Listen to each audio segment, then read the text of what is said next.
Guess who's back? Back again. I apologize for my absences, but I am back with the boys. Ricardo's the only one that hasn't done it yet. Hasn't done what?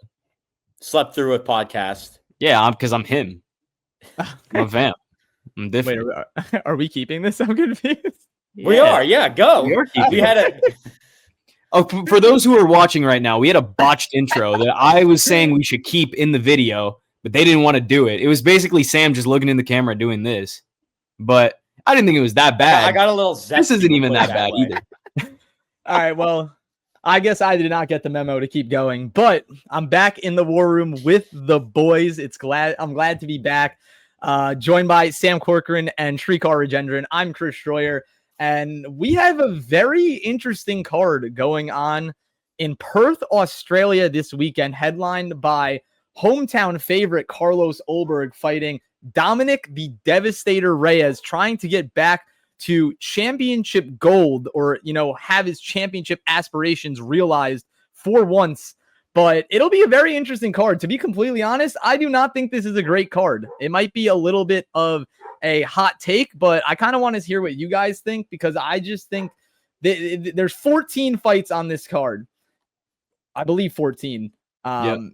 And I feel like they could be of much better quality. I think we'll get some good fights, but I cannot say that this is a very strong card, in my opinion. That is not a hot take, Chris. This is objectively a very bad card. And honestly, I think it shows, because apparently there was a report the other day that ticket sales aren't doing well for this either. I saw that. So that says a lot. I will say, though, Shrikar and I did talk about this on Tuesday. There are some sneaky good fights on here. And we'll get into them a little bit later. But at the end of the day, the UFC could have done so much better. This screams Apex. This screams like this Apex slop that we typically talk about. Not supposed to be like in a packed arena in Perth, Australia, which a year ago hosted a pay-per-view main event. Or hosted a pay-per-view in general, I should say. The UFC could have done so much better with this. And the fact that, some of these fights are just like with fighters that should not be in the UFC, frankly. You know who I'm talking about. We'll get to that in a minute. You're such a hater, Sam. How dare you hate on DOMINICK Reyes like this, man? Come on. But yeah, no. The UFC should have done better with this. Definitely. I also think the ticket sales kind of stems from the fact that Australians have to wake up 7 in the morning for this card. Like, who's going to be willing to do that? I know the Aussies like to party. They like to drink on Saturday nights. Who's going to wake up early to go see? Yeah, but Justin they might not be. They might not have to wake up if they pull an all-night bender and just show up to the. No. There will be people that do that. Don't get me wrong. I was there. Aussies got it. They got it, mate. They got it, man. Aussie. Oi, oi, oi.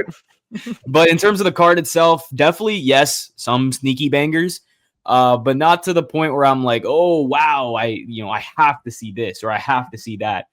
Main event obviously is going to be something for us to watch, but we just go from the prelims up. It's not looking that great. Now we will be watching it because for the hardcores are going to be watching it anyway. But yeah, not too thrilled about this one. But we got 320 next week, so that's good. This is like the filler in between. 100%. I definitely agree. And Sam, I think you brought up a good point. I saw that on Twitter as well. With apparently this might be one of the worst selling cards since post-COVID. That's what I've been seeing. The entire arena is pretty much open, which is kind of upsetting to see. I think people will start buying tickets. People will still go, like, because the prices are going to drop eventually, and the demand is still there. People will go. 100%. People are just waiting for prices to drop on Vivid Seats or Game Time, something like that. By the way, if anyone from those companies see this, please sponsor us. We got you with everything you guys need. But yeah, we gotta stop giving people free promo. we can't even shout out these companies anymore because we're just giving them free promo. Why would they even sponsor us if we're just dropping exactly? Like DraftKings, for example. We're just giving them free promo by selling. Oh, these odds are brought to you by DraftKings. Why would they even sponsor us then? We're just doing it for them. We're just doing all the heavy work for them. We got to stop giving people free promo. We're not disclosing where our odds are from. But they might be from DraftKings. They might. Yeah, that's all my fault. Like that's all my fault. I give out the free promos because maybe one day. You know what? No more free promos. No more free promo. And this fight is brought to you by The War Room, your home for MMA analysis. So right off the bat, we have a hometown girl, Loma Lookboonmee, fighting yeah. Alexia Thainara. Yeah, kind of a hometown girl. She's close. Thailand. Sorry, I actually misread the flag. She's close enough. But yeah, this will be an interesting fight. Alexia Thainara is making her second walk to the octagon in the UFC after winning her UFC debut against Molly McCann. And Loma is a very sneaky underdog in this fight, I would say. She is 10-3, and she's beaten some pretty solid competition in the UFC, including Sam Hughes, Bruna Brazil. But I think that this will definitely be her best test yet. Sam, I'm going to go to you first. Who do you see winning and why?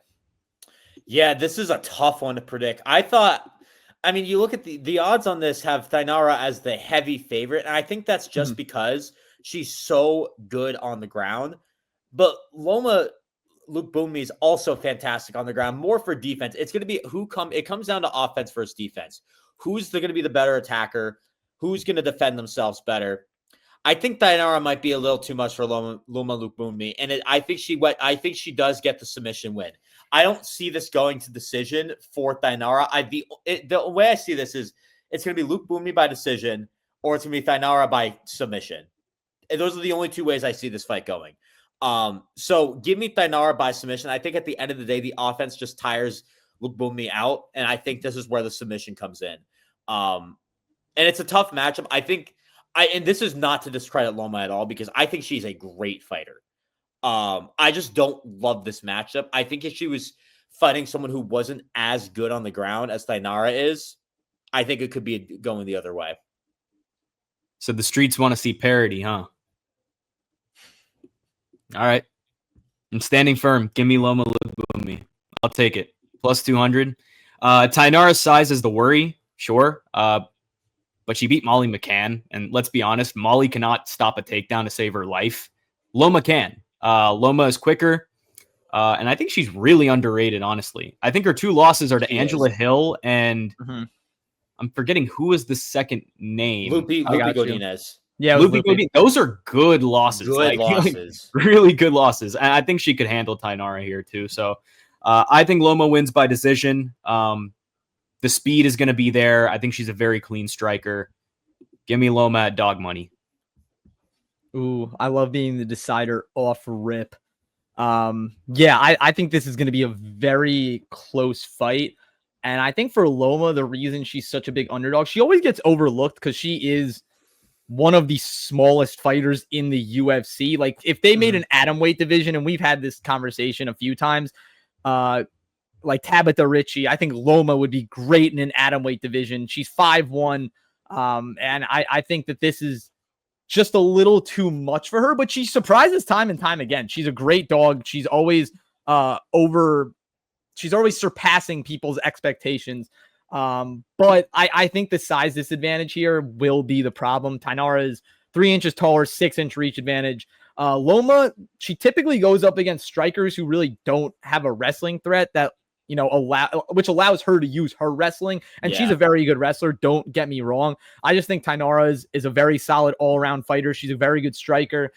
She's a very big, very heavy pressure fighter. She walks up, her chin will be in the air because that is one of her flaws, and Loma definitely could catch her.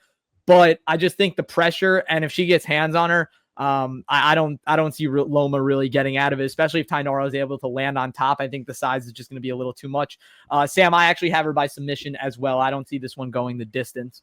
But yeah, it should be a solid fight. Loma is definitely a live dog, but size advantage is just a little bit too much for me. I don't think she's a minus 250 though. I personally don't think size is going to play much of a factor. I just think it's just stylistically in their fighting, it's not a good matchup for Loma. No, I think it's the opposite. I think stylistically, this actually favors Loma more than anything because she can defend takedowns. I think I think it's the same. The thing is, I don't know if it's going to be really a takedown oriented fight. I just think Thainara is going to be able to distance control, and I think she's the better striker. I think Loma has the better wrestling, but her jiu-jitsu is more of like a survival jiu-jitsu. It's not an offensive, aggressive jiu-jitsu, and that's where Thainara just sometimes all you need. I mean, look at JDM. But yeah, you're right. But I just think Thainara is gonna take this one, but it'll be close. Do not get me wrong.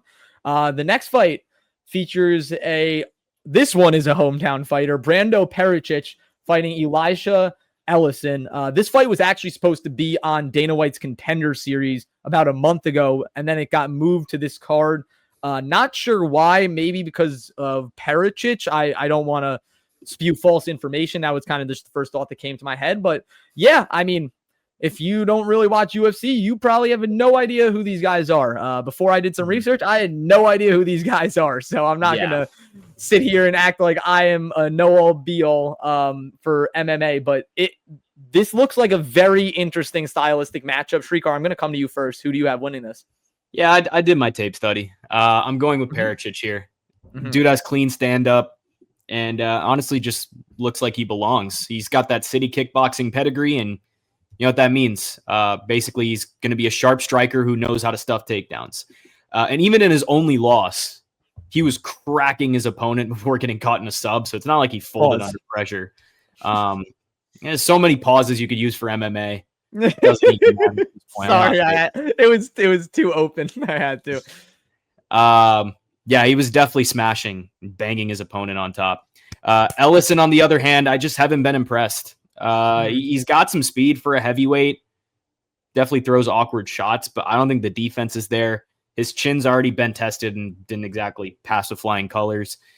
If you're standing across from a guy with real one-shot power plus the ability to mix in some grappling, I think that's going to be trouble for him. So I like Perićić inside the distance. The knockout is live. I think the sub is live as well.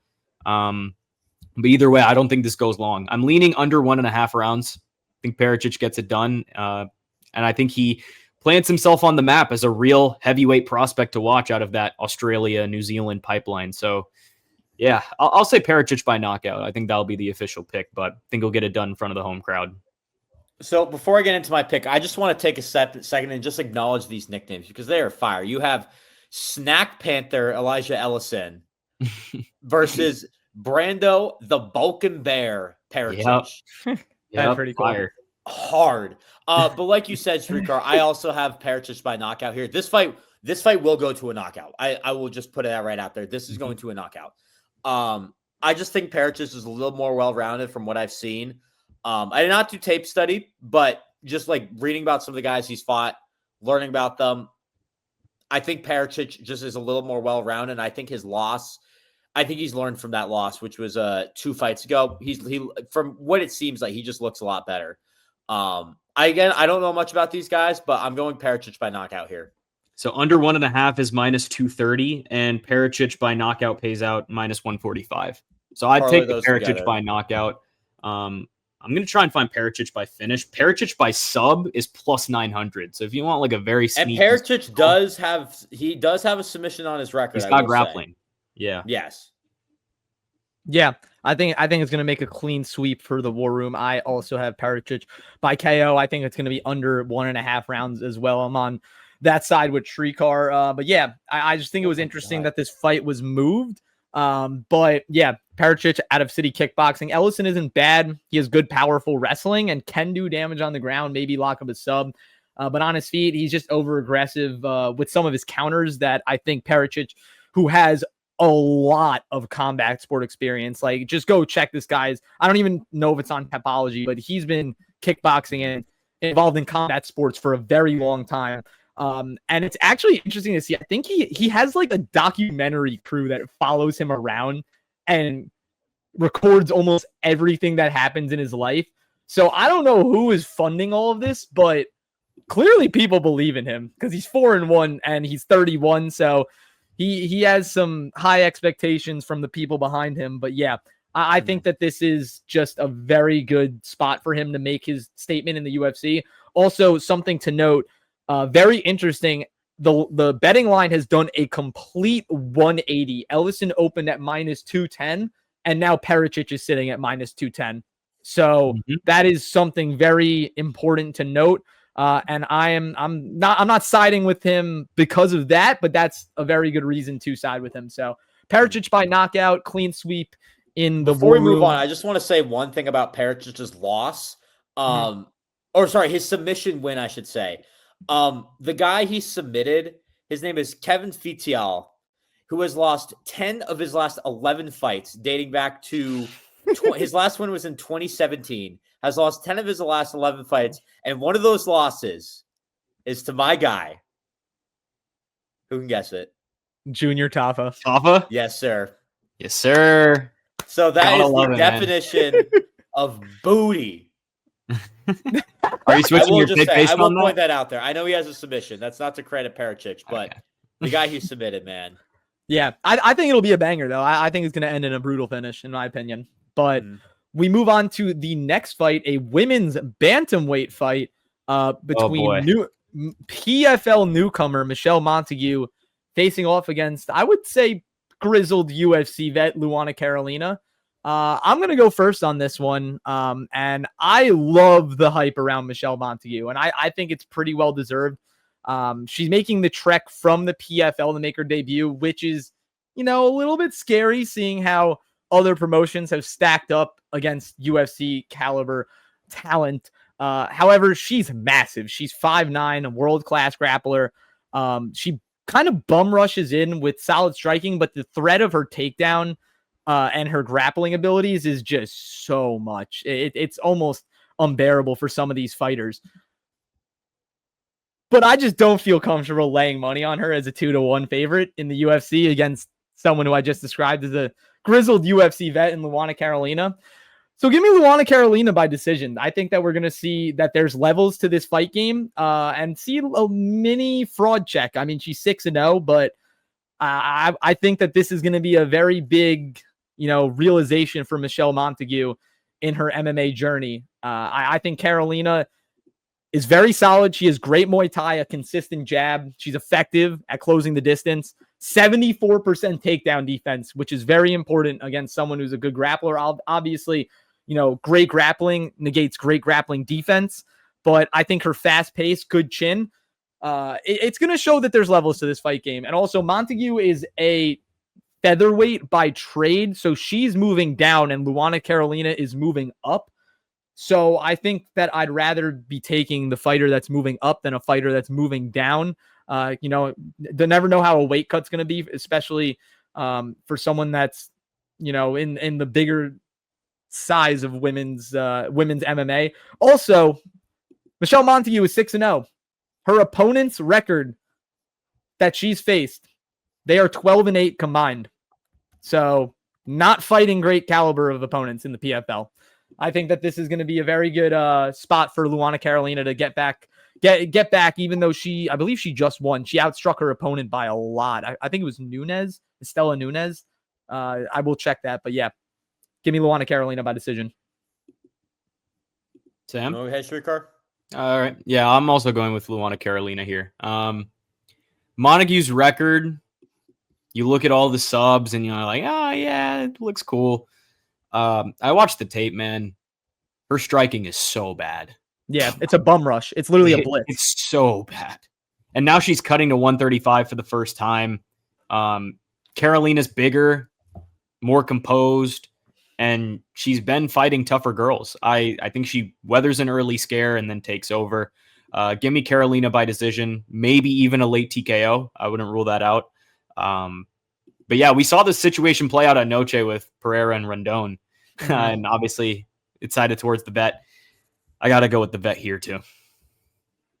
Yeah, this is a tough one, honestly, for me. I'll be the lone wolf here. I'll take Montague. I think that submission, I do think the submission threat is legit. And with all due respect, Luana Carolina, her striking's good, not great. And I think that's where if she was a great striker, I would go the other way. But I think Montague can win this on the ground. There is this big size advantage. The big question, I mean, is she going to make weight? She is big for bantamweight. She's in kind of like the Kayla Harrison era, like, all right, yeah, she's huge. Not era, but like in that kind of Kayla Harrison mold. And I think if she can make weight and then gain it all back, I think the size is going to be a huge advantage in this fight. So I like the favor for Montague. Give me that. It's tough though. This is a tough. This one should be tougher than it says. -245 are the odds right now for Montague. It's not something I'm putting money on. I think this fight really could go either way, but give me Montague. I'll be the lone wolf here. And I'll take the size advantage over the striking. And I have it by submission. I think I said that already, but yeah, right. It's valid. It's a coin flip in my opinion. I'm just not comfortable laying 2-1 on someone who's not really proven. Yeah. But yeah, we move on to the next fight of the card. Colby Thickness, which is an awesome name, by the way. Taking on Josias Musasa. Another cool name. Another sick name, which should be it should be a very interesting fight to say the least. You have Thickness, who is fighting out of Australia, Josias, who is fighting out of the Democratic Republic, excuse me. I just fumbled my words, of the Congo. So yeah, Sam, I'm going to go to you now first. Who do you think is going to win? Oh, man, it's a good one right here. I think you have, both these guys are coming off of losses. So both trying to prove it. And there's a lot of potential for both of these guys. I think at the end of the day, you look at I'm trying to get the significant strikes right here. These Musasa can hit like a train. And you see like there's a big advantage with significant strikes. Thicknesse doesn't really throw that many. Musasa does, and he hits like a train. And the defense from Musasa is good. It's not going to help when when you have one guy probably trying to defend himself more than attack. And Musasa is just going to go full on attack mode. So give me Musasa by knockout here. Although this fight, I will say this fight needs to end quickly for Musasa. This is one of those where if Thicknesse starts defending, he's going to win by decision. And you look at the win by right here, most of his fights do go to decision. But at the end of the day, if you have a guy that can hit like a train, you gotta defend yourself. And I just don't think Thicknesse is ready for that. This one hurts, man. I really like Colby Thicknesse, and I definitely want him to win. But I cannot pick him here. His striking defense just isn't good enough, and physically, like, he will get bullied. Like, he will get bullied in there. Musasa's big and dangerous. I think Colby's durability keeps him alive for a bit, but eventually Musasa is going to find him with a bomb. I'll say Musasa TKO late round 1. Think he'll get it done early. But yeah, man, I'll be rooting for Colby Thicknesse, but I think Musasa gets it done. Yeah, I definitely agree. I have Josias Musasa winning by KO, TKO. I think Thicknesse is all right. I'm not going to go over the top and say he's good or great. He's a grappler by trade that's just kind of looking to get the fight to the floor for 15 straight minutes or as long as the fight is going to last him. He pretty much reminds me of Claudio Puelles or Paul Craig. Those are my fighter comparisons for him. And I mean, not terrible if you're looking to do one thing and one thing only, but I think Musasa is just a much more well-rounded fighter. And yes, he did lose to Carlos Vera his last time out, who is a jiu-jitsu merchant, just like Thicknesse, but Musasa was the better fighter in that fight. It was more of like a fluke loss. He just had a lot of lapses in judgment and didn't really make any adjustments, which I think he's going to be much more weary of this time. You guys said it, creative, powerful striker. He's a headhunter, and Thicknesse isn't really good at takedowns. So, I mean, I don't really think he's going to be able to take Musasa down, and you're not going to want to strike with him. So he's kind of just going to be in no man's land, and I think he's going to be laying face down on the mat. So Musasa I'm predicting a first round TKO 2 Shrikar. I think it's going to be brutal.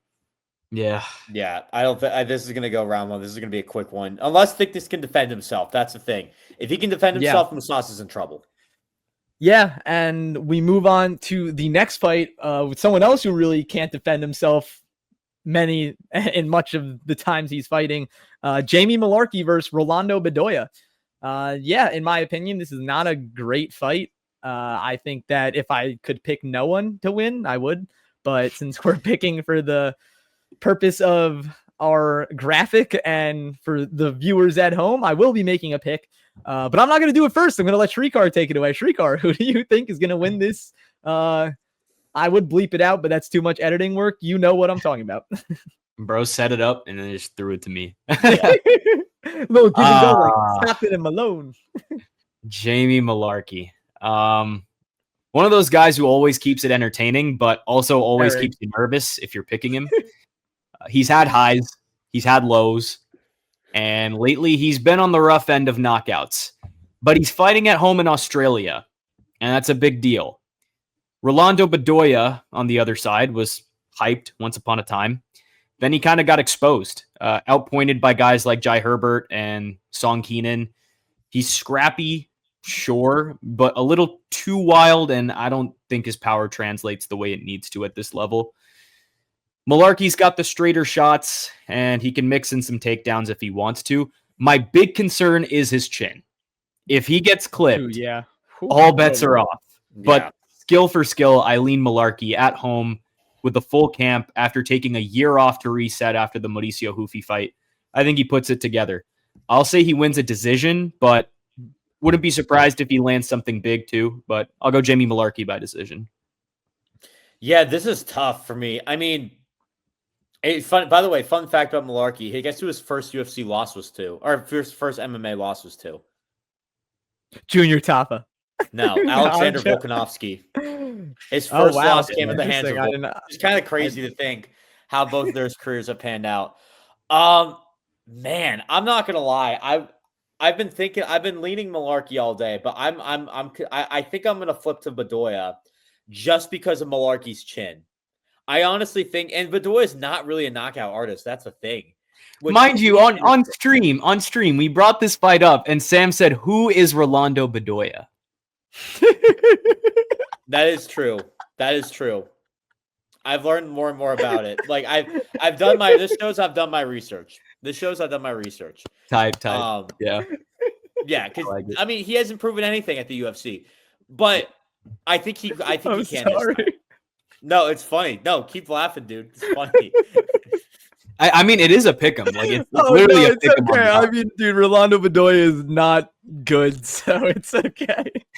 Just the way streak. I'm sorry. I didn't watch the stream, so that was news to me. No, it's funny. I feel like this pick's gonna backfire, but I'm gonna go Bedoya by KO. And it's purely just Mullarkey's chin. Oh no, if he's gonna win, it's gonna be by KO. That's the thing. I can't trust Mullarkey's chin. That's the thing. Now, to be fair, Mullarkey has fought much better fighters.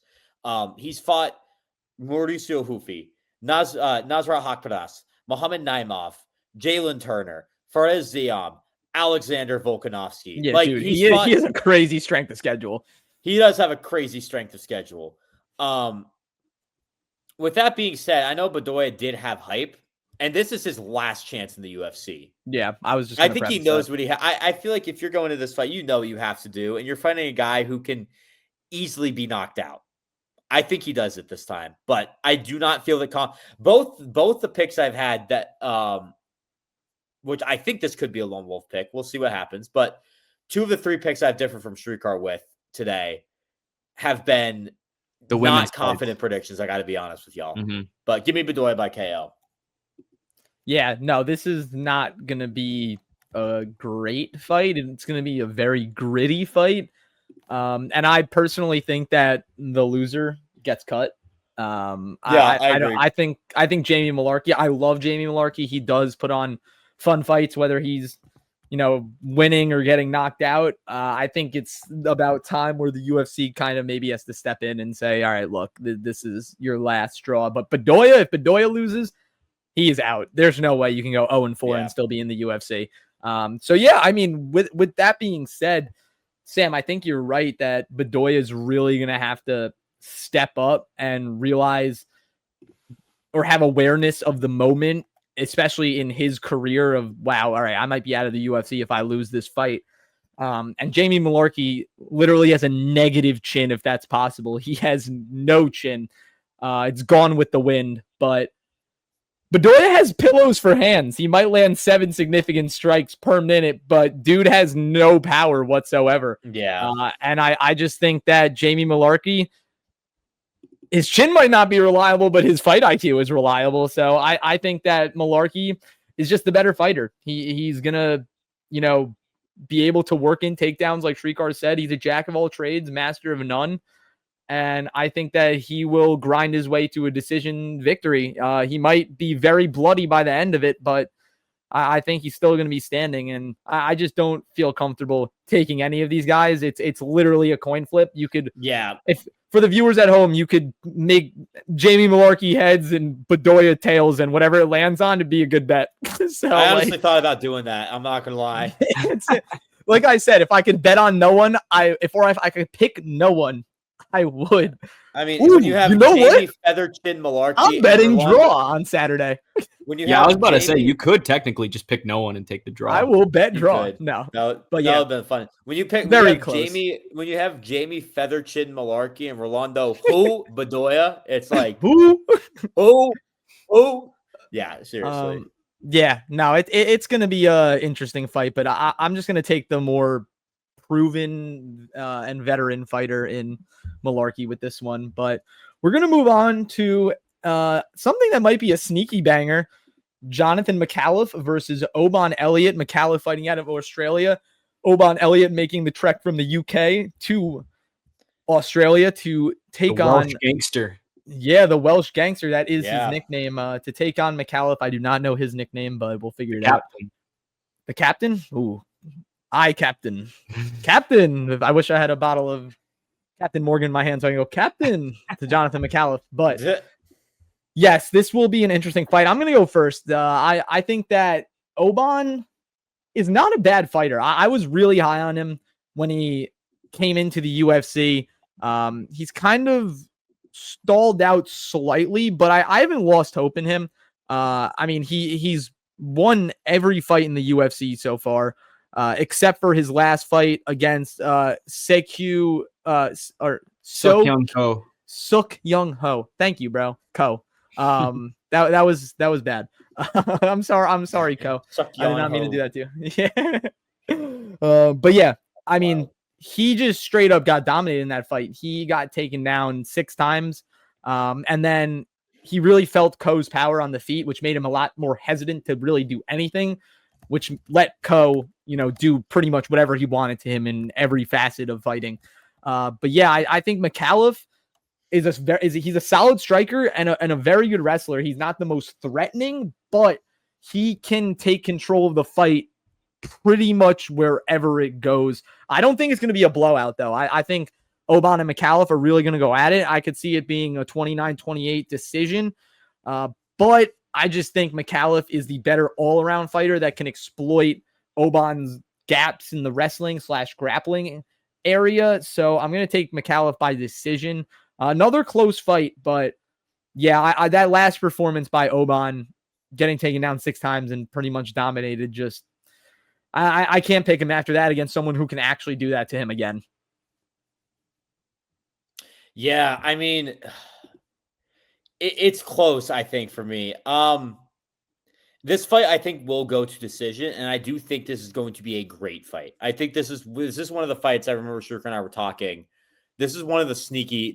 I feel like this is one of the sneaky, sneaky bangers is what I should say. Oban fought at UFC Baku and lost by UD. I think I want to say I forget who I picked for that. Anyways, I think we all took Oban. Yeah, and he lost that one. Yep. Micallef's good, dude. He's 1-0 in the UFC. Good first win. Had a great Contender Series performance. I think I'm going to pick Micallef. I think I'm going to go by decision. This is my first decision pick of the night. I kind of just like this matchup a little more for him. I know Oban, I think I'm just looking at the stat. Yeah, the stats are pretty similar. The reach is a little better for Micallef. And I just think stylistically, I think he's just a little better talent-wise too. I'm going Micallef, but it's going to be a close one too. And this is going to be a fun fight to watch. Yeah, this one is fun. Oban's scrappy, he's gritty, but man, he just got handled in his last outing, and his defense on the mat looked sus. Micallef, long, rangy southpaw with a slick left kick, some dangerous jiu-jitsu. He's not the biggest power puncher, but I think his timing and his precision definitely stand out more. Rewatched some tape for this one, and every time I compare these two side by side, I just feel like Micallef has more tools. Like, he's got better range weapons, and he can hang in the scrambles if Oban shoots takedowns. Like, I respect Elliott's toughness, but I honestly think this is Micallef's fight to lose, and I'm very, very stunned that I can get him at plus money at plus 100. But I'm also going to go Jonathan Micallef by decision. Yeah, I think it'll be a very good fight, like Sam said. It's like I was obviously taking Micallef to win. Micallef. Am I saying it right? Was I saying it right? Michelob Ultra. Yeah, I think it's Micallef. More free. All right, well, you know what we're gonna call him? Jonathan Mick Ultra. Yeah. No free promo. No free promo. Chris! Get it again. Damn. Can't give him free promo. Jonathan Mick.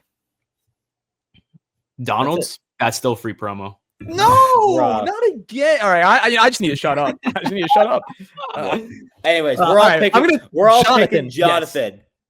Yes. Johnny It will not be a blowout. It will be a close fight. Could be a sneaky banger. I think this could maybe be a sneaky banger as well. Cam Rowston, fresh off a pretty cool knockout in his Dana White Contender Series appearance, taking on, I would say, grizzled vet too, Andre Petroski, in what should be a fairly interesting fight. I think it's pretty much going to revolve around grappling. But Sam, what do you think is going to happen in this fight? Who are you picking and why? Yeah, definitely going to revolve around grappling. I mean, dude, another tough fight for me to pick. You have Cam Rowston, who he got 2 shots on Contender Series. The first one didn't go well, but so many people believe in this guy, man. And so many people are like, this guy's a dog. You just haven't seen it yet. The dog has not been unleashed. Petroski comes off a loss to Shabazian, which he didn't really look great in that fight. Yeah. He's definitely more of a decision artist. I think this is where the dog in Cam Rowston gets unleashed. Give me Cam Rowston. I'm gonna say this is by decision. Because Petroski's good. Don't get me wrong. But I think we're just waiting to see the dog unleashed. And Petroski just hasn't proved much to me just yet. I'd love to see another win from him to maybe get more confidence. I believe I picked Shabazian for the fight against him. Yeah, I was a lone wolf on Petroski. You were. Yeah, you were. And I remember, I also remember, I thought this fight was going to be a lot closer. That was a hard one for me to pick. And Shabazian ended up dominating that from what I saw. I think Rowston's ready to just unleash the hound, man. I think he gets this one but done by decision. And maybe, I guess you could be like, but a decision win that's not unleashing the hound, just wait. I think you'll see him get this fight, then he'll get a higher fight, and I think that's when the hound becomes really unleashed. Wow, so much dog you see in this guy, huh? Well, I'm not saying he's a dog. I mean, I kind of am, but I'm saying this is what other people are like. This is a dog right here, and they're just waiting for the dog to be unleashed. It's so I'm kind of just using what, that metaphor, you know. What's reminding me? What's Cam Rowston's nickname? Let's see. Oh, it's something giraffe. The baby battle giraffe. Battle giraffe. That's low-key hard. I really like that. Battle. Yeah. Also massive size advantage for him. 6'3" versus 6 foot. I should have mentioned that. 3-inch size advantage. Petroski's a weird one. He's chinny, but he's also tough and skilled, man. Like, I gotta give it to him. Against Rowston, I think the grappling is the big edge. Cam is solid, but he is hittable. And I don't think Cam has that real fight-ending power to come back at Andre with. I think Petroski mixes in takedowns and wins a decision in what should be a back-and-forth scrap. But, yeah, give me Andre Petroski to get it done. All right, another decider pick. I like these. Yeah. Petroski, you failed me once. Do I pick you again? Yes. Give me Andre Petroski by decision. I really like Cam Rowston, and I think this is going to be a great showing for him, especially in his home country, but he doesn't even train in Australia, which is kind of funny. I forgot where he trains. Yeah. Same thing. Same thing. But yeah, I mean, hometown guy, obviously he's going to have the crowd behind him. I think Petroski, though, is really going to use his grappling to his advantage. Like Shrikar said, I mean, I think he's a better all-around wrestler, jiu-jitsu artist. And even though Rowston does have solid striking, even though he's kind of a grappler by trade, I mean, we saw the power on Contender Series. It was just a little bit interesting to see. I mean, I just can't take him against a good grappler like Petroski, especially when Rowston in his first time on Contender Series was taken down 10 times out of 14 by Torres Finney and controlled for 11 minutes. Clearly there is some holes in that game. So I think Andre Petroski, if he used his fight IQ, which he has in the past, I think that he could really get it done just by taking it to the ground. But Andre Petroski is also the same guy who knocked himself out on someone's hip.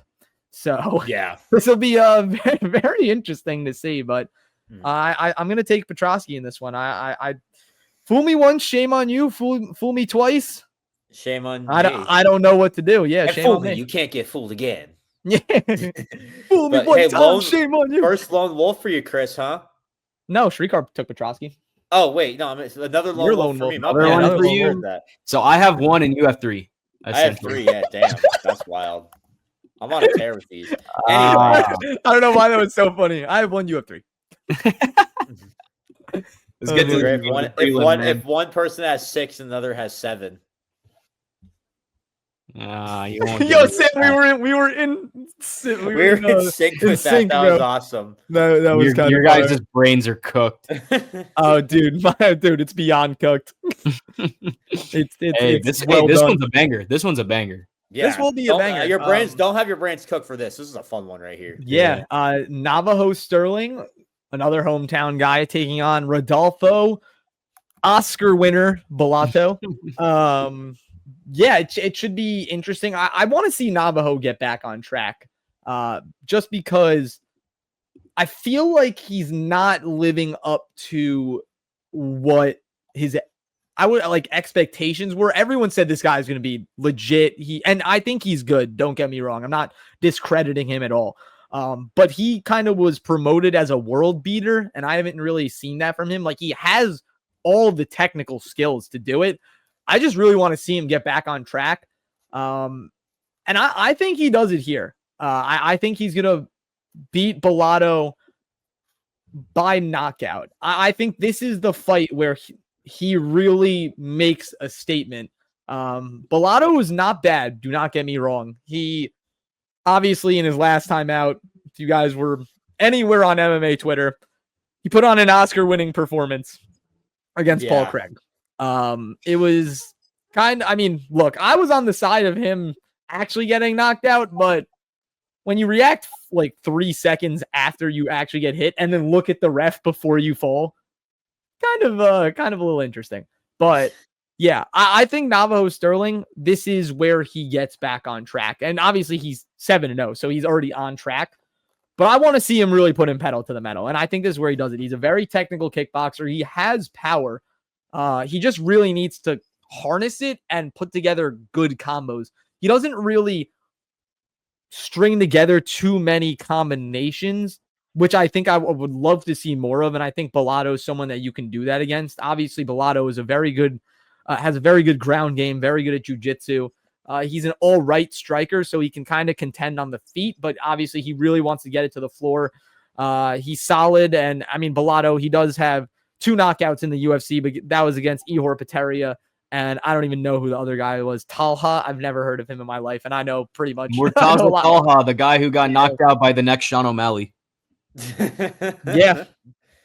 I guess. I know a lot of fighters. I've never heard of him. I clearly missed that card that was Contender Series. So yeah. He also beat Navajo Sterling beat the guy who's lost 10 of the last 11 straight fights I was telling you about.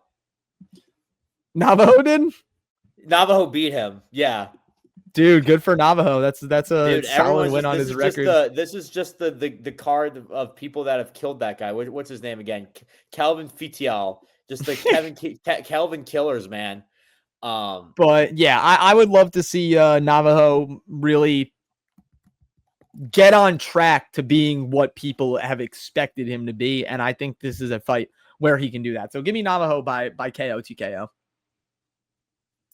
Yeah, Navajo Sterling is one of the more exciting young names out of city kickboxing.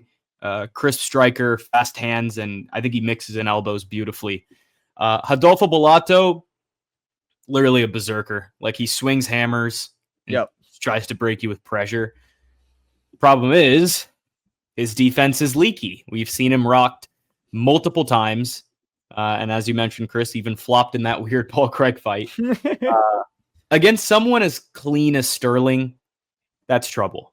Navajo doesn't need to force a brawl. Like, he can pick him apart and land counters when Bellato blitzes. I think Sterling's timing is going to be the story here. So, yeah, I'll also take Navajo Sterling by knockout. And this is going to be the breakout performance that, everyone's been waiting for. And he's going to do it in front of his home crowd as well. Yeah, I don't need to say much. Navajo Sterling by knockout, same thing. I think this is a good breakout performance one for him. We've been waiting to see it, and I think this is the time. I think they're giving him a good opponent, good place to do it. Give me Navajo Sterling by knockout. Don't need to say too much more. Hey, Sam, you know who's another guy we've been waiting to see? Scroll up just a little bit. We can talk about him later. No. Is this not opening the main card? No, it's not. It's okay. Yeah, it's not. Good. So we got time. Yeah. Yeah. I will get to that, though. Don't you worry. I have a very long speech for that. It actually makes it worse that this is not even opening the main card. This is further up the main card. Anyway, yeah, I mean, I think this is a very solid main card opener. You have Tom Nolan, another hometown Australian fighter, against LI's own Charlie Campbell. We love it. Throw it up. Or wait, no, it would be that way. Throw it up. Yeah, I think this is going to be a solid fight. I'd love to hear what you guys think about this. So, Sam, I'm going to pitch it to you. Actually, no, Shrikar, I'm going to pitch it to you first because I want to hear Sam's first thoughts on the Tafa fight. Yeah, this is striker versus striker. Tom Nolan is tall, rangy, sharp jab, straight shots, good kicks. Campbell's aggressive, powerful, but definitely sloppy at times. He'll overcommit and leave openings. Plus, he's coming off a long layoff and he's stepping in on short notice. So there's that factor too. Nolan, meanwhile, he's been active. He's been improving. I think his composure, his precision win the day. Campbell's always live for a bomb, but I'll take the sharper striker with the full camp. Give me Tom Nolan by knockout here. But I definitely love this fight. I think it'll be a fun one. Especially as I mentioned before, we have striker versus striker. It'll be a good.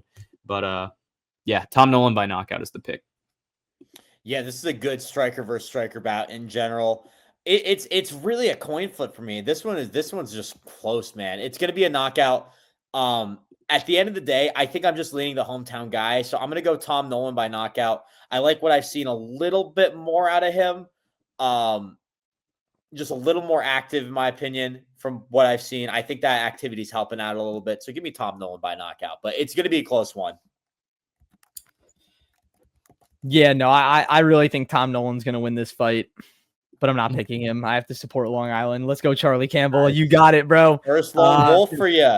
Yeah, no, this is kind of just a shot in the dark. It's more of just supporting Long Island. 120 on the odds. Yeah, I mean, for someone who is stepping in on short notice against someone who's had a full camp, I think that's slightly telling. I'm not going to say it's writing like that line is writing a whole book, but at the same time, interesting. Usually when you see something like that happen, you expect someone to be a little bit more of a favorite. So I would say the odds makers definitely have some faith in Charlie Campbell to keep this close.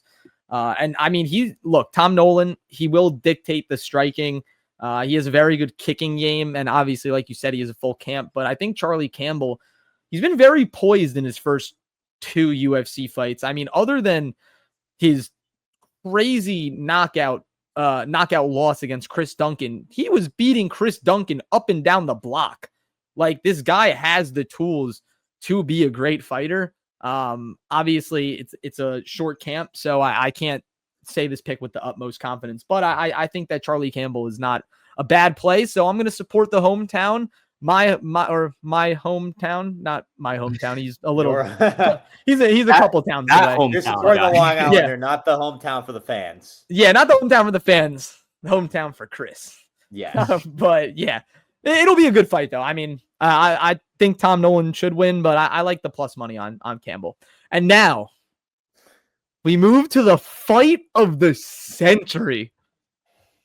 Justin Tafa taking on Louis Sutherland.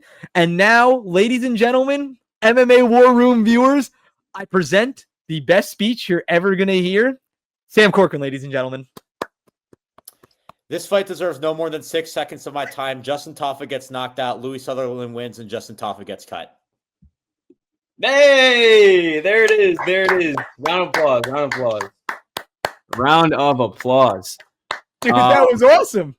Yeah, that was a great speech. I like it. Bye, Sam. This is your classic. As he's presenting it. This is your classic. Tafa's your swing for the fences type guy. He's either knocking you out or he's getting knocked out himself. Sutherland, a little more polished and well-rounded. He's got solid low kicks, and he can mix in takedowns if he wants to. At heavyweight, one shot can change everything, but I trust Sutherland's game a lot more if he avoids that early bomb. Good night, Sam. I think he outpoints Tafa or maybe even gets a late finish. Louis Sutherland by decision is going to be my pick. But this is going to be an incredibly boring fight if it happens that way. But if Tafa gets a knockout, then Sam sleeping in his bed will be all for naught as he misses a potential, probably the best knockout on this card. But dude, I actually want to take Justin Tafa just to make Sam mad. So you know what? You know what? Sam, if you can hear me in your wildest dreams, I'm not gonna do it. I can't, bro. You cannot pick a Tafa brother in good faith, my friend. Like you I know. Yeah. I'm gonna take Louis Sutherland. I don't see it going in decision though, Shrikar. There's just no way, bro. These guys are actually just gonna swing for not even the fences, bro. They're gonna swing for Pluto. Like they're trying to hit the other universe. Sutherland by decision is plus 275, by the way. What is he by knockout? Plus 300. Bargain, bro. Oh, that's free cheddar. That's some cheddar cheese in my pocket.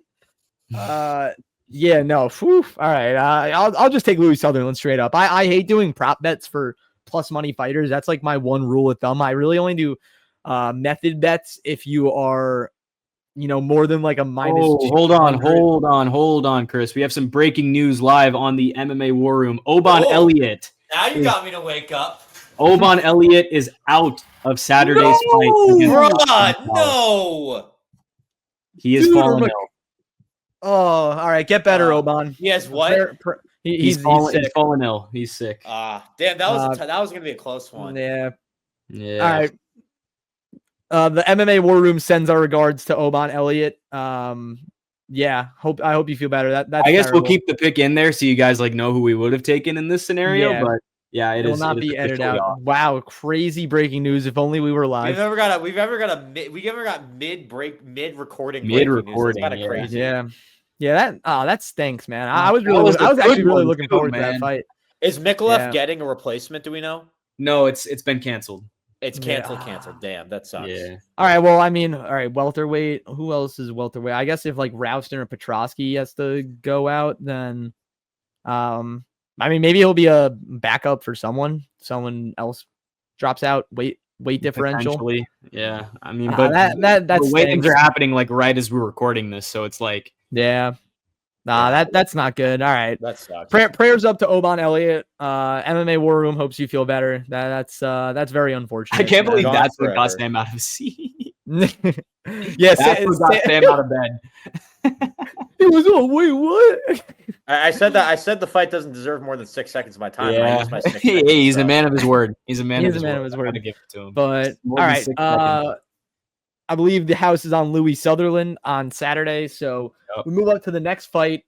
Very good fight and a very big prove it fight for our guy, Jake Matthews. I believe that I predicted this fight to happen. I think that was one of my. I think you did. Yeah. Yeah. That was one of my matchmakings after Jake Elliott beat Chitty. And no, Joe it was after Kulani. Magny one, I think. Yeah, you know what? You're probably right. Magny probably fought after more Magny. recently. Yes, yeah, you're right. He fought Elisha Zaleski dos Santos. So I think this is going to be a very big prove it fight for Matthews. Matthews is very solid. He has the entire package, man. He has crisp boxing, very good dirty boxing too. He really likes to get in tight, likes to cinch up the clinch, and then that's kind of his world. And if he gets on your back, man, we saw what he did to Chidi and Jokuani. He can cinch up that rear naked choke from anywhere. He has great submissions. I think he's a very good all-around fighter. And to be honest, I love Neil Magny, but I think Jake Matthews is a huge favorite for a reason. I believe he's sitting around minus 425. I think he takes care of Neil Magny. I think Neil Magny is able to work it to a decision just based off pure fight IQ alone, as well as size. Jake Matthews is small. He's 5'11", and Neil Magny 6'3", with a huge reach. But I think Jake Matthews, he'll be able to close the distance. And obviously, when you close the distance against a taller fighter, it negates their reach. And dirty boxing is Jake Matthews' game. So I think it's going to be a very gritty fight from Jake Matthews. And I see him winning by decision. I don't see Neil Magny going out. I see this fight going to decision either way, no matter who wins this fight. Neil Magny is one of the best gatekeepers in the UFC. I got to be honest with you. Like, he is a good fighter that always gets overlooked. I think the last fight, I mean, I think I predicted him for the last fight, but Chris, you were very in that. Who did he fight last? It was Elizu Zaleski dos Santos. Yeah, Zaleski. I think like you predicted Zaleski to win that fight. I thought I had Magny winning that. No, I was the one who had him. No, yeah, I had Magny. You had Magny, yeah. Streetcar picked Zaleski. And the Neil Magny test is a real thing. Like, if you beat him, you're really good. If you're on the track. If you lose to him, you're a fraud. I think Jake Matthews, I honestly thought he was past the Neil Magny test. I thought we were past this for him. So with that being said, I am going to go Jake Matthews by decision. Magny is going to give him a challenge. Do not get that wrong. This is going to be a challenging fight for Jake Matthews. He'll take a round off him, definitely. I don't know if he'll take a round off him. I think this will be a UD fight, but it is going to be, I honestly think I could see this being 30-27 Matthews, but Matthews is going to have to work for that. I'll put it that way. I am very confident in Jake Matthews in winning this fight. I am too. So give me Matthews by decision. This is a big one.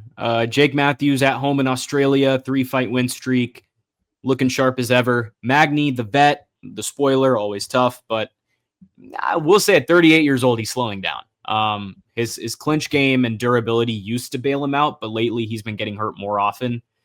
Matthews is quicker and has the power edge. I think he can box Magny up and either cruise to a decision or even score a knockdown along the way.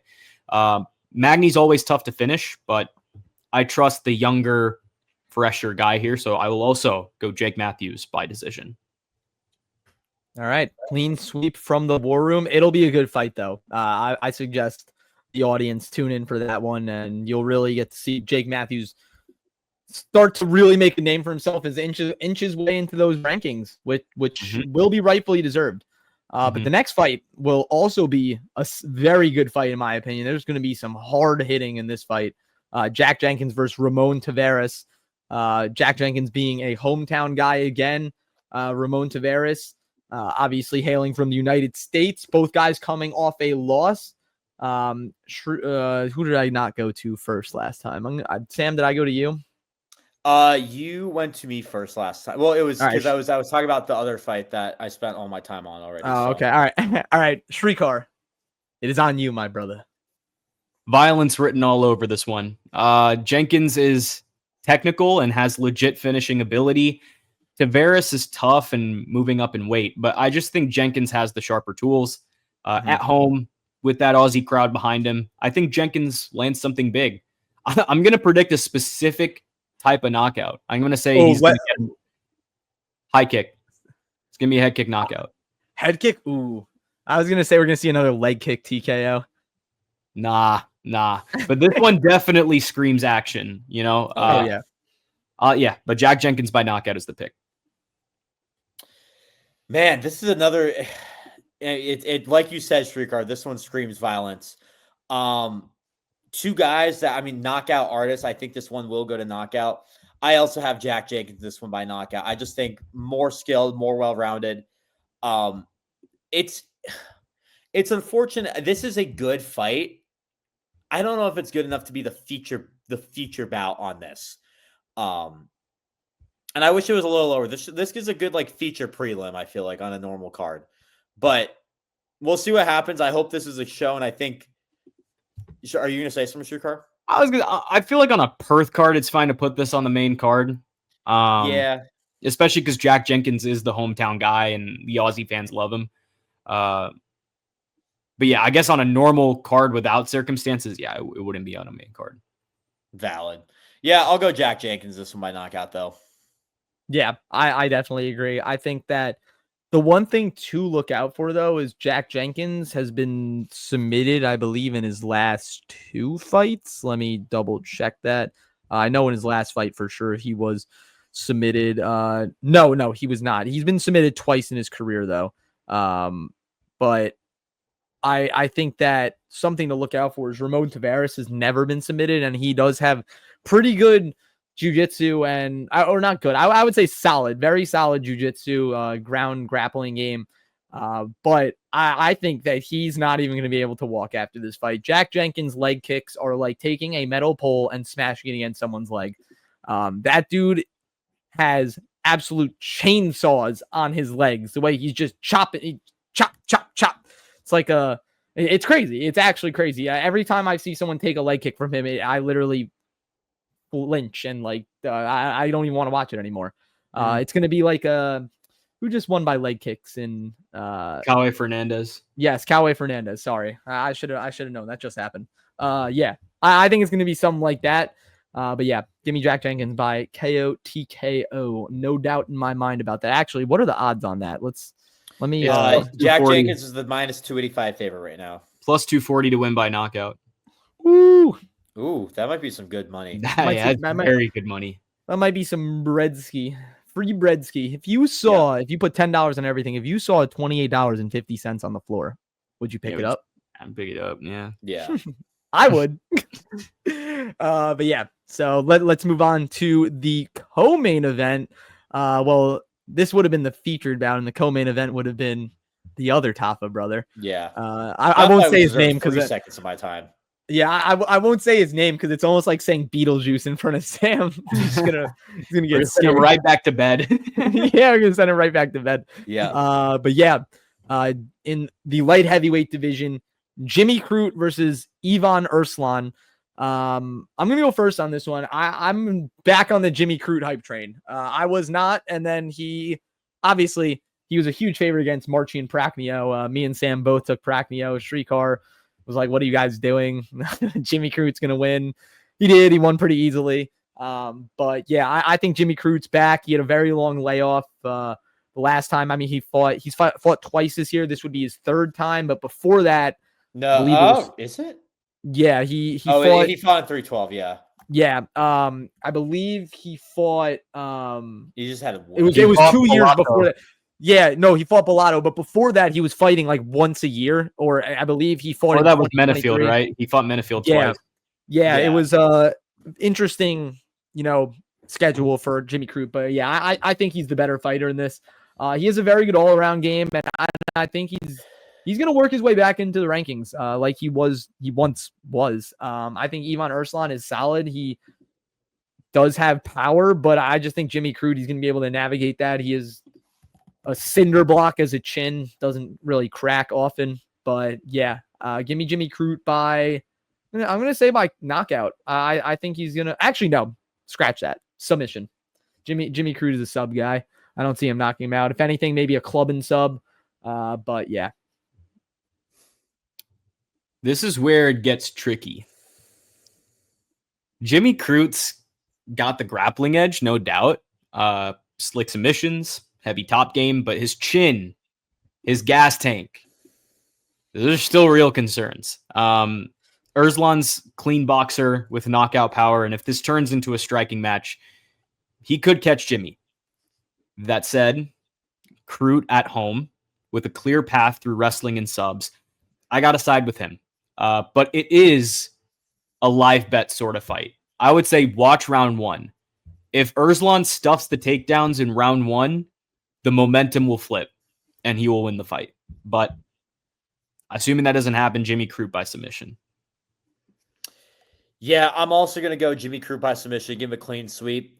Honestly, I haven't seen much from Erslan in the UFC. It really comes down to that. Jimmy Crute, we've seen a lot from in the past. Very, had an awful fall off. But slowly but surely, he's been making his way back. I know I predicted Procno for the last one, and I thought Jimmy Crute was done. He needed that win badly to just prove me wrong and prove that, okay, maybe he actually can get it back. And this is, I think, is a good one against a guy that was once hyped up who just has not won in the UFC. I think that's a good test. I think that's a good test for your second win or second match after on the quote unquote comeback tour, we'll call it. So give me Jimmy Crute. I think he submits Ivan Erslan. We'll have a clean sweep here. I wouldn't say Jimmy Crute is back after this win. I think after this, he's going to get a big step up, though. And that will be, oh, crap, Jimmy Crute is back or he's not back just yet. Right. Yeah, no, I definitely agree. I think you put it perfectly, Sam. I like that. The comeback tour. It pretty much is. It's like, speaking of comeback tours. Speaking of comeback tours, I think that's a perfect segue into the main event of the evening. Look, we might have said that this card isn't great. Might have said that, which, well, not might have. We did, and I'm standing by it. Yeah, this fight is going to be a banger. This is going to be the main event, right? Oh yeah, this is going to be a war for however long it lasts. And I don't think it's going to last very long. I think we're going to have to soak every second in that we're going to get from this. So, Sam, I'm going to go to you first. Who do you have winning the main event of UFC Perth? Let's start with Carlos Ulberg, a guy who's just looked unstoppable since coming in the UFC. He comes in the UFC on Contender Series. He loses his first fight to Kenny Zinchukwu. But then after that, tear, decision, knockout, choke, knockout, decision. This guy can do it all. He has the ground game. He has the fists. He can take you to decision. He has the cardio. He can do it all. We've seen him in a 5-round fight before. He did that against Jan Blachowicz in his last fight, I believe. No, that was a 3-round fight. My bad. Yeah, I apologize. So this is his first 5-round fight. Why did I think? I don't know why I thought it was. Maybe I was thinking of Dom Reyes, who's been in some 5-round fights.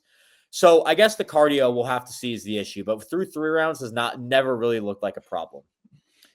And then you have Dom Reyes, just on a tear right now. Since the John Jones fight, which he should have won, let's be real. Which he did win. Yeah, he did. Not in the record book. Yeah, but like, I'm sorry. Yeah, well, he falls off. Everyone thinks he's done. He was actually going to fight Ulberg in 2024 twice, and that gets canceled both times. And then he gets 3 knockouts, 3 straight knockouts for the former Stony Brook cornerback. I always like bringing that up for whatever reason. I don't know. Yep. Dog. Yeah. Also on Long Island. Shout out Long Island. Yeah. He is one of the hottest guys in the UFC right now. And his comeback is honestly impressive. And I want him to do it so badly. I think this is where the train stops, unfortunately. I think I have Ulberg winning this fight. I have it going to decision. I think Reyes can hang with Ulberg. I think he is at the point where he can really prove it and become a title contender again. But I just think Ulberg in this fight is just a force to be reckoned with. And I think it's Carlos Ulberg's time. He has been on an even bigger tear than Dom Reyes has ever been in his UFC career. Maybe John Jones was a big tear, getting to John Jones undefeated. That was pretty big. But Ulberg is on a tear we haven't seen in a minute from fighters in the light heavyweight division, minus Pereira. I think Ulberg gets this done. I think it goes to decision. And I think he's next up for a title fight, pending what happens with Pereira and Ankalaev. Because of Pereira, and we said this in the stream, if Pereira win or loss, I think this is Pereira's last fight at light heavyweight. So if Pereira wins, you have a vacant title, and it's going to be between the winner of Yuri and Khalil Roundtree versus the winner of this fight. And I think that fight's going to be Ulberg. So I think we're very close to seeing Carlos Ulberg fighting for a title shot. I think this is where he books his ticket. Is it the next title shot in the light heavyweight division? That is yet to be seen. But after this fight, I think Carlos Ulberg has proven everything he's needed to become a title contender, a true title contender in fighting for the belt in the UFC. This is the storybook fight, man. Ulberg, the city kickboxing favorite, Smooth striker, great rhythm, sharp counters. Reyes, the forgotten contender, the guy who beat John Jones. He beat John Jones. Say it 3 times. He beat John Jones. Then fell off. Wait, what? I couldn't hear you. My AirPods broke. Then fell off a cliff with losses and brutal knockouts. But he has low-key bounced back. He's looked sharper, and his hand speed is still a problem. My early lean was Carlos Ulberg by check hook. But that's specific. If Reyes fights smart and takes his moments, I think he can catch Ulberg as the fight wears on, man. Which I do think, and that's why I have it going to decision too. I do think Reyes has become a lot smarter of a fighter. Ulberg's path is to stay technical and look for counters early. But if Reyes weathers that storm, Dominick Reyes by upset knockout is going to be. Sir. Is The that title your run prediction? will continue. It will continue. And also, this is another factor that's going into this pick. If you go back and look through all my picks for like main events for the past like however many weeks, when I go with my gut, I'm wrong. Completely wrong. I don't think I've hit on a main event in a while. My gut is telling me Carlos Ulberg. I'm going completely against my gut. So give me Dominick Reyes. Dude, Damn, my gut. Okay. My gut, heart, and brain is telling me Dominick Reyes, and he's winning by knockout. And if you watched all of our videos, if you did, first of all, thank you, shout out. If you didn't, make sure you subscribe down below. All of our socials are down there. I've been dropping this hint for as soon as this fight got announced.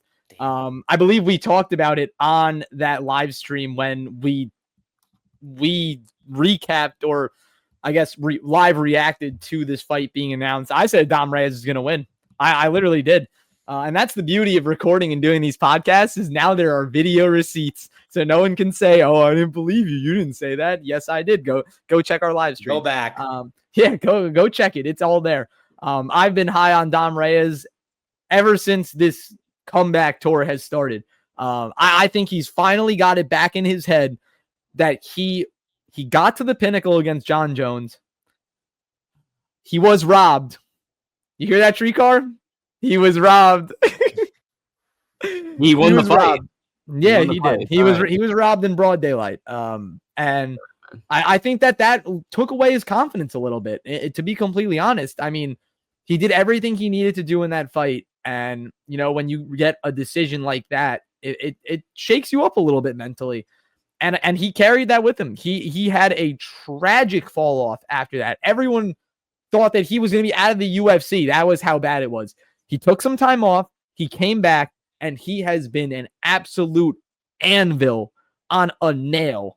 Like, if you think about that analogy, an anvil, massive, a nail, small. He's been crushing people. He has actually been crushing people. I think he finally has it back in his head that he is a championship fighter. And I don't think he's worried about Ulberg in the slightest. I mean, obviously he's worried about the power. Ulberg is a great fighter. He is on a nice win streak, as Sam explained. He is coming off a win against former light heavyweight champ Jan Blachowicz in a 3-round fight that he was pretty much the controlling party of the entire fight. But Reyes, man, I'm buying into the hype. I mean, I was on the hype when, like, the first win, I was like, all right. Second win, I forgot who he knocked out, but the Nikita Krylov. Anthony Smith was the second one. Anthony Smith was the second one. Anthony Smith obviously retired, I believe, right after that fight. Cool. We were all watching the same room together, man. That was fun. The Krylov knockout, I was like, Dom Reyes is back. Like, Dom Reyes is back. And he's going for the gold. Like, he is not settling. I think, obviously, Ulberg deserves to be a favorite, but I have absolutely zero problem laying money on Dom Reyes at a plus 200 at the rate he's going, and especially knowing the potential he has. The sky is the limit for him. He will be champion one day. I promise you. Damn. He will be champion. I know he will. Obviously, the chin is a little bit of an issue, but buddy, you got Khalil Roundtree to get through. Slow down. Slow down, my friend. He got it, bro. I think Dom Reyes, he will be a champion. I think he will be. and hopefully we can come back to this and I can be like, I said that. But I'm a obviously little that's a tall surprised that I task. was lone wolf in this pick. I'm not gonna lie. No, I don't see it. I think I'm a little Ulberg. surprised. I think Ulberg's good. I mean, dude, the only person he's actually beat is Jan Blachowicz. That is true. I think Volkan Oezdemir. How much stock do you put into a Volkan Oezdemir win? Yeah, I mean, he's solid, but look, Volkan Oezdemir has been viciously knocked out before, and he went to decision with him. Specifically, he was, actually, it was a split decision with Dom Reyes. But that was in 2019 when Oezdemir was, at the top of his game, and everyone was like, oh, God, this guy is good. I mean, Menefield knocks out Menefield. Menefield has a granite chin. Cool. Dawoon Jung, don't really hold him in high regard. Ihor Peteria, definitely don't hold him in high regard. Straight up threw that fight away if you actually go back and watch it. Yeah. He literally just bum rushed Ulberg and then got knocked out in the first seconds. Yeah, I mean, I really don't look, he's good. Don't get me wrong. And I'm not trying to discredit Ulberg. It's just his biggest win was really Jan Blachowicz, and he went to decision with Jan. He's kind of due to lose. Yeah, I think he's due to lose. He's on a 9-fight win streak. Yeah, if I can count correctly. No, 8-fight. Excuse me. I'm bad at math. Sorry. That's why we're talking about MMA and not math.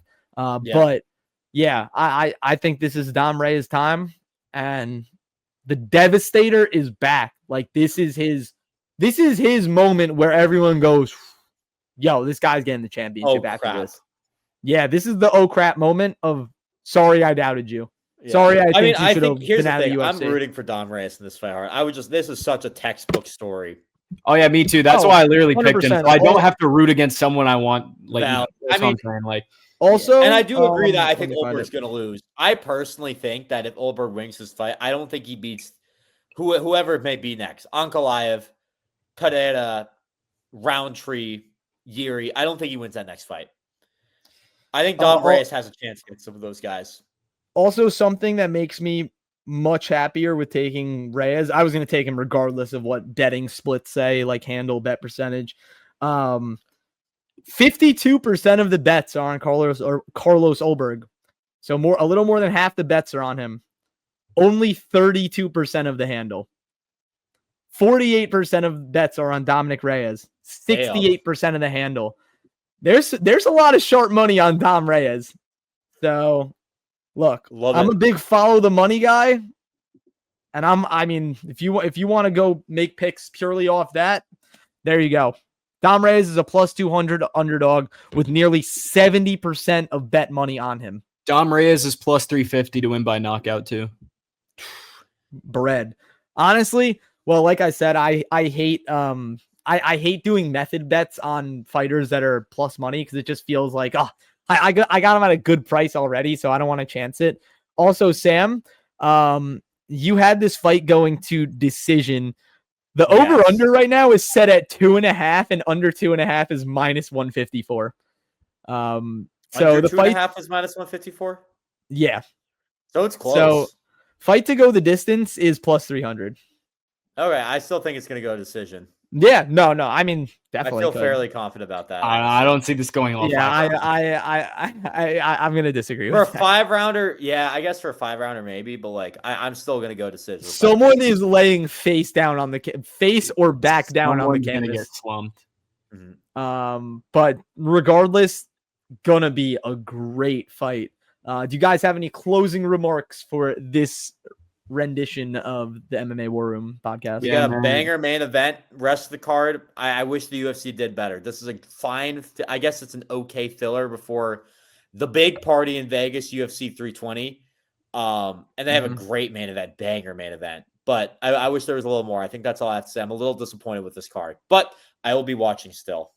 Yeah, 100%. Man. I agree with Sam. No closing remarks there, but go ahead, follow the socials if you haven't already. Thank you again for 100 subs. We're on the road to 200 now. Woo! Yes, sir. At the time of the recording. So again, thank you all very much. We appreciate you. And yeah, Chris, take it home. Yes, sir. I apologize that I wasn't here the past 2 podcasts. I know you guys did great work as always, love doing the podcast with you guys. It's always a great time. But yeah, should be a good main event. Like you guys said, card could have been better. But hopefully the fighters prove us wrong and put on some absolute master classes. And usually when you see the bad cards, sometimes that's what happens. So I'm praying that happens. But yeah, for the UFC Perth Fight Night podcast, Ulberg versus Reyes, that's Sam Corcoran, Shrikar Rajendran. I'm Chris Schroyer. This will be posted on Friday, so we will see you guys then, and enjoy the card. We'll see you on Sunday.